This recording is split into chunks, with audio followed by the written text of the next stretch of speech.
AITC சிஐடியுடைய இணைந்து இந்த மே தின பேரணியையும் இந்த மேடையும் அமைத்து தலைமையேற்று நடத்தி கொண்டிருக்கக்கூடிய தோழர் கிருஷ்ணராஜன், தோழர் பேச்சுமுத்து அவர்களுக்கும், இங்கே சிறப்பு உரை மே தின உரை ஆற்ற வந்திருக்கக்கூடிய சம்பத் தோழர் மற்றும் பாரதி தோழர் மற்றும் ரசல், லோகநாதன், கிருஷ்ணமூர்த்தி தோழர் மற்றும் முன்னிலை வைத்திருக்கக்கூடிய தோழர்கள், மற்ற தோழர்கள் அனைவருக்கும் இங்கு வந்திருந்து இந்த பேரணியை வெற்றிகரமாக ஆக்கிய இங்கே தோழர்கள் அனைவர்களுக்கும் தமிழ்நாடு அரசு ஊழியர் சங்கத்தின் சார்பாக வீரம் செறிந்த வாழ்த்துக்களை முதலில் தெரிவித்துக் கொள்கிறேன். தோழர்கள் முன்னாடி பேசினாங்க. 1889ஆம் ஆண்டு நடைபெற்ற ஒரு கூட்டத்தில், பாரிஸில் நடைபெற்ற கூட்டத்தில் மே 1ஆம் தேதி தொழிலாளர் தினம் என்று அன்று உரைத்தார்கள். அந்த கூட்டத்தை சிறப்பாக நடத்திய ஃப்ரெட்ரிக் ஏங்கல்ஸ் தான், பொதுவுடைமைவாதியான ஏங்கல்ஸ் அவர்கள் இந்த மே 1 அன்று தொழிலாளர் தினம் என்று முதலில் உரைத்தார்கள். அன்று முதல் இன்று வரைக்கும் தொழிலாளர்கள் பல போராட்டங்களையும் வீதியில் தியாகங்களை செலுத்தியும் பல உயிர்களை நீர்த்தும் இந்த இப்போ இருக்கக்கூடிய தொழிலாளர்களுடைய மேன்மையை மேம்படுத்தியிருக்கிறார். ஆனால் இன்று இருக்கக்கூடிய ஆட்சியாளர்கள் நம்மளுடைய தொழிலாளர்களை அந்த நிலைமையில் வைத்திருக்கிறார்களா அப்படி என்று பார்த்தால் இன்று கிடையாது.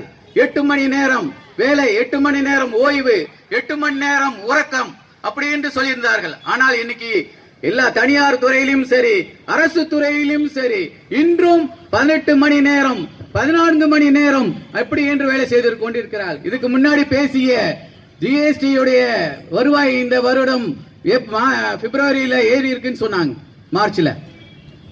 இவ்வளவும் தொழிலாளர்கள் ஒருவர்களால் மட்டுமே உருவாக்கப்பட்டது. தினமும் இரவு 12 மணி வரையும் வேலை செய்தார்கள், 14 மணி நேரம். இந்த அரசாங்கம் இன்னைக்கு இருக்கக்கூடிய அரசு ஊழியர்களும் சரி, தனியார் ஊழியர்களையும் கடுமையான வேலை பளு கொடுத்து அவர்களால் போராட்டத்தையோ குடும்பத்தையோ நினைத்து பார்க்காத அளவுக்கு இன்னைக்கு இந்த அரசாங்கங்கள் செய்து கொண்டிருக்கிறது. நமது தமிழ்நாட்டில் இருக்கக்கூடிய ஆட்சியாளர்கள் அதற்கும் மேல் நம்மளுடைய தேர்தல் அறிக்கையில் 2021இல் நாங்கள் ஆட்சிக்கு வந்தால் அரசு ஊழியர்களுடைய பழைய ஓய்வூதியத்தை வழங்குவோம், அவர்களுடைய பஞ்சப்படியை வழங்குவோம், அவர்களுக்கு அந்த ஏர்ன்லீவை வழங்குவோம் என்று பல தேர்தல் அறிக்கையில் கூறினார்கள்.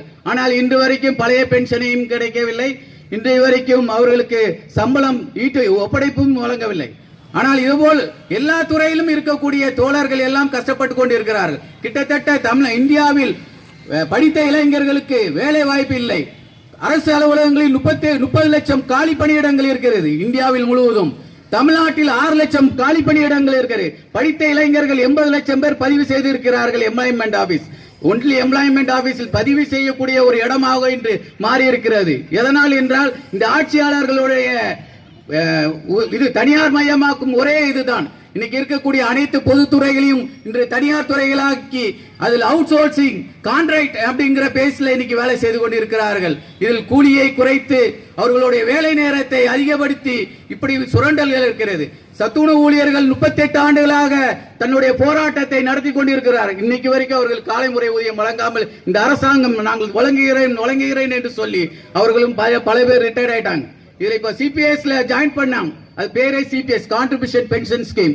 ஆனால் அந்த பென்ஷன்ங்கிற வார்த்தை இன்னைக்கு வரைக்கும் யாருக்கும் கிடையாது. பென்ஷன்ங்கிறது வார்த்தையில் மட்டுமே இருக்கிறதே தவிர இன்று வரை ஒருவர் கூட அரசு ஊழியர்கள் 2003 சேர்ந்த தோழர்கள் இன்றைக்கு வரைக்கும் பென்ஷன் வாங்கவில்லை, ஒருவர் கூட. இன்று அவர்கள் 100 நாள் வேலை வாய்ப்பிலையும் இன்னைக்கு வாட்ச்மேனாகவும் இப்படி வேலை செய்து கொண்டிருக்கிறார்கள். இப்படி பலப்பட்ட தொழிலாளர்கள் பிரச்சனைகள் அதிகமாக நம் நாட்டில், இந்தியாவில், தமிழ்நாட்டில் இருக்கிறது. இதற்கெல்லாம் ஒரே காரணம், நம்மளுடைய காரல் மார்க்ஸ் கூறியபடி உழைக்கும் தோழர்களே ஒன்று கூடுங்கள், நம்ம புதிய சமுதாயத்தை படைப்போம் என்று கூறி எனக்கு வாய்ப்பு கொடுத்த தோழர் அனைவருக்கும் நன்றி கூறி விடைபெறுகிறேன். நன்றி தோழர்களே. ஏஐடிசியினுடைய மாவட்ட செயலாளர் மரியாதைக்குரிய